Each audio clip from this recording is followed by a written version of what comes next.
अस्सलाम वालेकुम नाज़रीन, मेरे पास बहुत बड़ी ख़बर है। इस वक्त जंग छिड़ चुकी हुई है। इसराइल ने लबनान पर हमला कर दिया, लेकिन लबनान ने आज जो बदला लिया उससे पूरी दुनिया को हैरान करके रख दिया। ये बहुत बड़ी ख़बर है जो मैं आपको देने जा रहा हूँ नाज़रीन। लेकिन इस सब में जो दूसरी बड़ी ख़बर है जिसको सुनने के बाद लगता है कि शायद अब हालात पूरी दुनिया के, आप जहाँ जहाँ बैठे हैं, पाकिस्तान, बांग्लादेश, भारत, मिडल ईस्ट, जहाँ जहाँ मेरी वीडियो देखी जा रही है, यूके, अमेरिका में हालात पहले जैसे नहीं रहेंगे।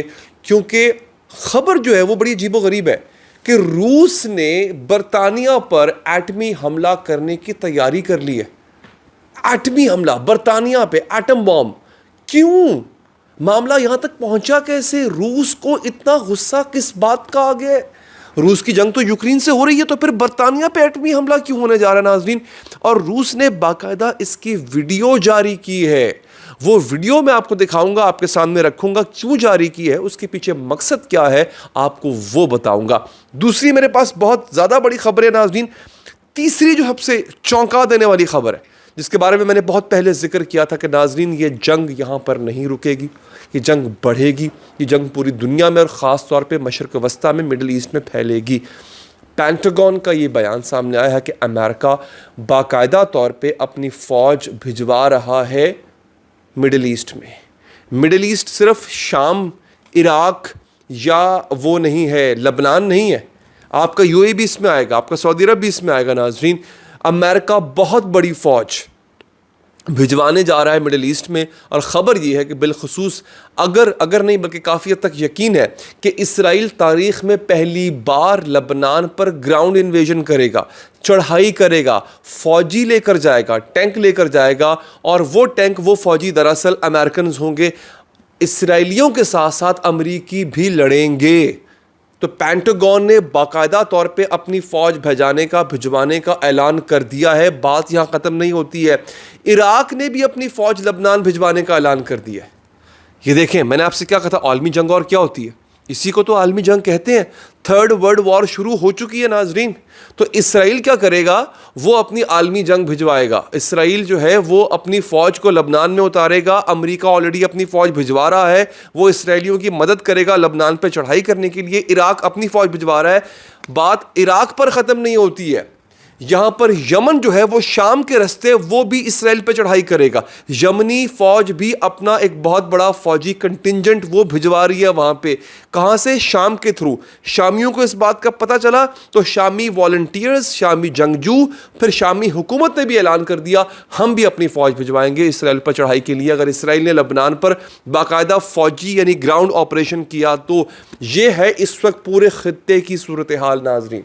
ये मैं आपको बाकायदा यहाँ पे जो रिपोर्ट्स हैं वो कोट करके दे रहा हूँ। अब मेरे पास जो सबसे पहली खबर है जिसका जिक्र मैं करूँगा, उसके बाद मेरे पास छोटी छोटी बेशुमार खबरें आना शुरू हो जाएंगी। चीन ने ऐलान किया है और उनके जितने भी शहरी इसराइल में काम कर रहे हैं उन सबको इसराइल छोड़ने का हुक्म दिया है। चीन बड़ा शातिर मुल्क है, याद रखिएगा। चीन को पता है क्या होने जा रहा है। चीन ने इसराइल से अपने तमाम लोगों को निकलने का हुक्म दे दिया। इसका मतलब है इसराइल पर बहुत बड़ा हमला होने जा रहा है। और ये बात है आज सुबह की, और आज सुबह ही लबनान ने हाइफा को राख का ढेर बना दिया। हाइफा जो कि जुनूबी मशरकी इलाका है, नॉर्दर्न एरिया है इसराइल का, और वहाँ पे फ़ौजी छावनियाँ भी हैं। लबनानियों ने मार मार के राख का ढेर बना दिया है हाइफा को। उसकी खबर, उसकी तफसीलात आपको दूंगा दोस्तों। नाज़रीन, इन्होंने, रूस के मीडिया ने, खबर सुनिएगा, RTE उर्दू खबर दे रहा है। रूस के मीडिया ने रूस की जानिब से बरतानिया पर जौहरी हमले की मश्क दिखाई गई है। मश्क में लंदन पर 750 किलो टन का जौहरी बम गिराया गया। रूसी मीडिया के ऊपर वीडियो जारी हुई है जिसमें एक फ़ौजी मश्क दिखाई गई है कि हम अगर बरतानिया पर हमला करेंगे तो लंदन पर हमला होगा। 750 किलो टन वज़नी बॉम्ब गिराया जाएगा। और उस सूरत हाल में, उस सूरत में लंदन का क्या हशर होगा, वो वीडियो रूसी मीडिया ने जारी कर दी है। इसका मतलब क्या है? मतलब इसका पहला तो यह है कि खौफ व हिरास फैलाना चाहता है रूस। इसके साथ साथ वो तैयारी कर रहा है एक बहुत बड़े एटमी हमले की। एटमी हमला क्यों होगा, कैसे होगा, मैं इसकी तफसीलात आपको अपने अगले व्लॉग्स में बताऊंगा कि यूक्रेन से लड़ते लड़ते रूस आखिर बरतानिया से क्यों भिड़ गया है?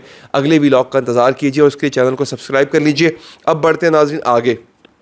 अच्छा, अब आज सुबह की खबर ये है कि लबनान ने जो मिसाइल अटैक किए हैं इसराइल पे, उसने हाइफा को राख का ढेर बना दिया है और मार मार के उसने, जिसे कहते हैं ना, कि इसराइल को लाल कर दिया है। अब इसके नतीजे में जो दूसरी बड़ी खबर है नाज़रीन, वो है, अल्लाह भला करे, अमरीकियों की। अच्छा, अब यहाँ से ईरान जो है वो क्या कर रहा है? ईरान ने तो अपना भी बदला लेना था ना, तो ईरान कहाँ है यहाँ पे? सवाल ये भी उठता है। आइए मैं आपको ईरान की खबर भी देता हूँ दोस्तों, ईरान क्या कर रहा है। नाज़रीन, ईरान के हवाले से खबर ये है कि ईरान ने बड़े पैमाने पे यमनी फ़ौज को रूसी साख्ता मिसाइल और हथियार सौंप दिए हैं और अब यमनी फ़ौज बहुत जल्द हमला करने जा रही है इसराइल पर। उन्होंने इससे पहले 2000 किलोमीटर पर मार करने वाला मिसाइल इसराइल पर फेंक के आपको बता दिया था कि हमारे पास इतनी कैपेबिलिटी है, आपको याद होगा। आज की खबर सुनने दोस्तों, ईरान ने 12 इसराइली एजेंटों को पकड़ लिया है जो कि उसके अपने मुल्क में काम कर रहे थे, और ये सब हुआ है ख़ास तौर पर इस्माइल हनिया की शहादत के बाद। ये इस्माइल हनिया की जो शहादत है, ऐसा नहीं है कि इसराइली जो है वो इसराइल से आए, उन्होंने आके हमला किया और इस्माइल हनिया शहीद हो गए, ऐसा नहीं है। अंदर के लोग शामिल थे। उन अंदर के लोगों को आइडेंटिफाई किया गया और पता लगा नाज़रीन के 12 लोग ऐसे हैं जिन्होंने इसराइलियों की और मुसाद की मदद की, कि जिसकी बुनियाद पर मुसाद ने इस्माइल हनिया को शहीद किया। ईरान का पहला तरीका ये था कि वो इसराइल पर हमला करने से पहले अपना घर साफ करना चाहता था।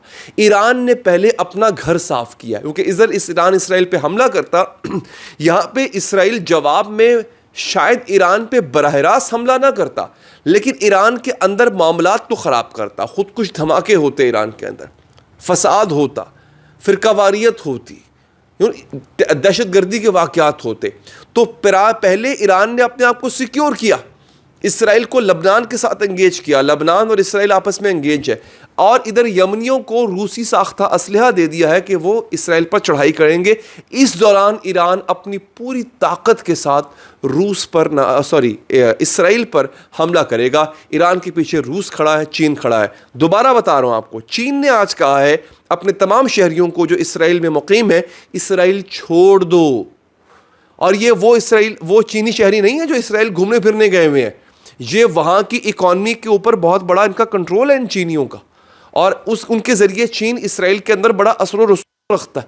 अगर उन लोगों को चीन ने छोड़ने को कहा है मुल्क इसराइल, तो इसका मतलब है कि बहुत कोई गंभीर चीज़ होने जा रही है। वो जैसे ही होगी इसी चैनल पर सबसे पहले आपको पता चलेगी। अपना बहुत ख्याल रखिए नाजरीन, अल्लाह निगहबान।